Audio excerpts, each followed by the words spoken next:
We don't want to scare our children.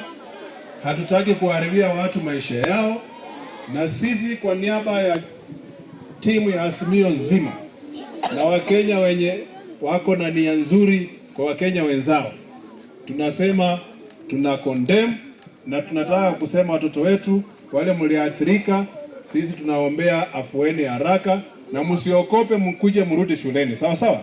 Kila siku wazazi wetu wanaenda kuosha manguo, wengine wanaenda kuuza mboga, wengine wanaendesha bodaboda, wengine wanaenda mjengo ili wapate pesa walipia watoto karo ya shule.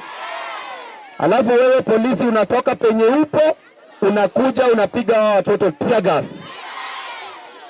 Hiyo ni upuzi, si upuzi. Hiyo ni ujinga, si ujinga. Kwa hivyo shetani na nataka niwaambie kwamba nyinyi hamna makosa. Hakuna makosa yote mlifanya kusababisha ati polisi wapige nyinyi tear gas. Na huyo mtu ambaye amepiga nyinyi tear gas juzi hajaanza kupiga watoto tear gas juzi. Mnakumbuka wakati alipiga watoto wa Lang'ata tear gas pia, si ndio?